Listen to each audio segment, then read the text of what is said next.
बिस्मिल्लाहिर्रहमानिर्रहीम। अस्सलामुअलैकुम। खुश रहें, आबाद रहें, जहाँ भी रहें हैप्पी रहें और हेल्दी रहें। तो मैं हूँ फ़ाइज़ा और वेलकम करती हूँ आपको चटपटे पकवान में। आज आपसे शेयर करूँगी एक ऐसी रेसिपी जिसे देखते ही आपका जी ललचा जाएगा। जी हाँ, आज मैं बना रही हूँ बहुत ही चटपटी, स्पाइसी और मज़ेदार सी टोकरी चाट। टोकरी हम घर में तैयार करेंगे जिसे बनाना बहुत ही आसान है और ये चटपटी सी चाट जब आप खाएंगे ना, इंशाल्लाह ताला खाते ही रह जाएंगे।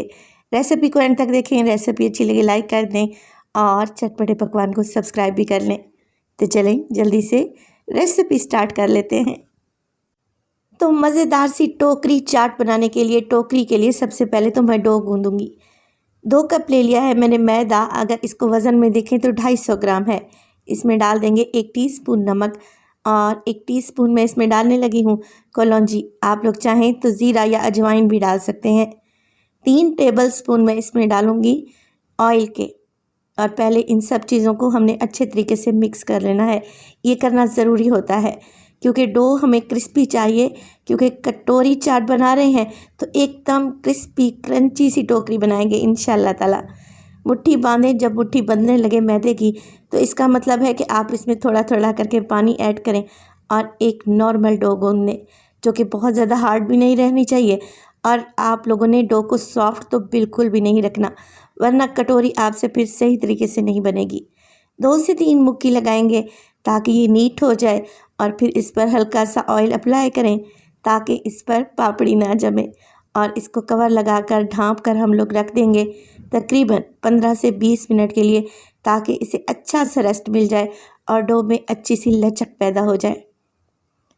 रमज़ान शरीफ के लिए हमें बहुत सारी ऐसी रेसिपीज़ की ज़रूरत पड़ती है जो देखने में खूबसूरत और खाने में टेस्टी हों। तो ये रेसिपी बिल्कुल ऐसी ही है। तकरीबन 20 मिनट के बाद डो अच्छे से सेट हो चुकी है तो मैं इसको 4 पोर्शन में डिवाइड कर लूँगी। 4 पेड़े बनाएं। 3 पेड़े आप लोगों ने ढाँप कर रख देने हैं और 1 पेड़े को लेके आएंगे काउंटर पर। हल्का सा मैदा डस्ट करेंगे और इसको हल्का सा चपटा करने के बाद मैं इसको बेलने लगी हूँ, क्योंकि यहाँ पर हमने स्ट्रिप्स बनानी है टोकरी के लिए। तो आप लोगों ने यहाँ पर एक रोटी बेल लेनी है, मगर रोटी ध्यान रहे बहुत ज़्यादा पतली नहीं बेलेंगे। मीडियम साइज़ की रोटी, चपाती जैसे हम घर में बनाते हैं ना, बिल्कुल वही थिकनेस आप लोगों ने रखनी है। हल्का सा मैदा डस्ट करें ताकि ये नीचे ना चिपके। चलें जी, अब इसकी कटिंग स्टार्ट कर लेते हैं। तो साइडों से मैं इसके किनारे रिमूव कर दूंगी और ये डो आपने वेस्ट नहीं करनी। चाहे तो इसकी भी पापड़ी बना लें या फिर दोबारा से पेड़ों में मिक्स करें और दोबारा से बेल लें। अब आधा आधा इंच के वक्फे से आप लोगों ने स्ट्रिप्स काट लेनी है। देखिए कुछ इस तरीके से तेज़ छुरी ले लें या फिर पिज़्ज़ा कटर ले लें। इससे बड़ा साइज़ आप लोगों ने नहीं रखना। सारी स्ट्रिप्स काट लें।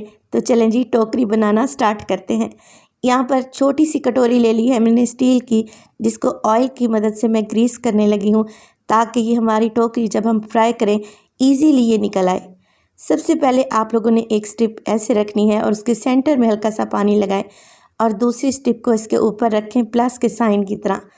इसी तरीके से आपने एक के ऊपर एक स्ट्रिप रखती जाना है, मगर हल्का हल्का सा पानी ज़रूर लगाना है ताकि आपस में पेस्ट हो जाएं, चिपक जाएं। चलें जी, टोकरी को बुनना शुरू करते हैं। एक स्ट्रिप उठाएं और इसके ऊपर देखें पट्टी को इस तरीके से अरेंज करें कि एक पट्टी नीचे आए और दूसरी पट्टी एक के ऊपर एक। ये काम बहुत ही ज़बरदस्त और अमेजिंग है और यकीन करें इतना इंटरेस्टिंग है, आपको खाने के साथ साथ बनाने में भी बहुत ही मज़ा आएगा इंशाल्लाह ताला।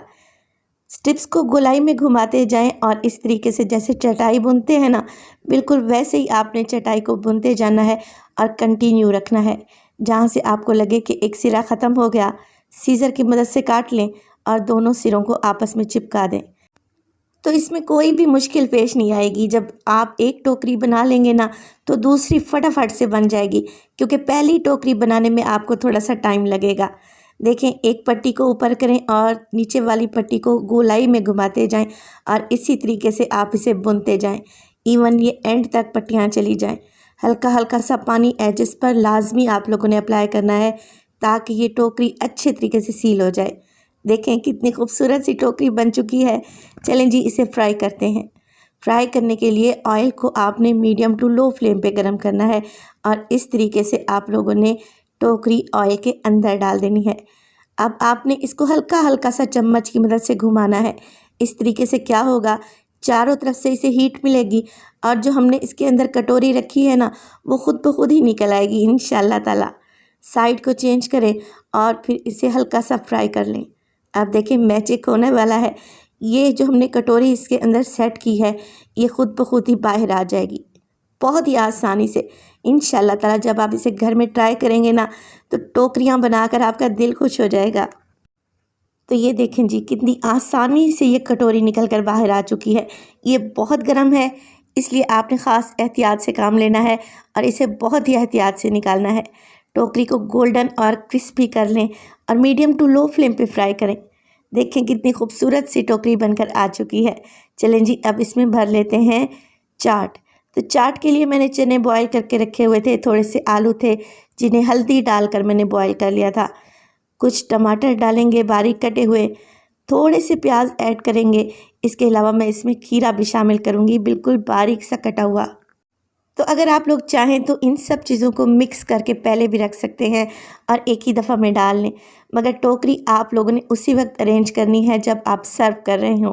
पहले से टोकरियाँ बना कर रख लें। दही डालेंगे, इसके ऊपर डालेंगे ग्रीन चटनी और थोड़ा सा हरा धनिया, हल्का सा चाट मसाला और इस पर डालेंगे बारीक नींबू और इसे सर्व करेंगे। टोकरियाँ आप बना कर रख लें, ये बिल्कुल क्रिस्पी और क्रंची रहेंगी, बिल्कुल भी सौगी नहीं होंगी। जब अफ्तारी का टाइम आए और आप सर्व करने लगें तो फ़ौरन से इसमें चाट भरें और सर्व कर दें। उम्मीद करती हूँ आपको मेरी रेसिपी अच्छी लग रही होगी।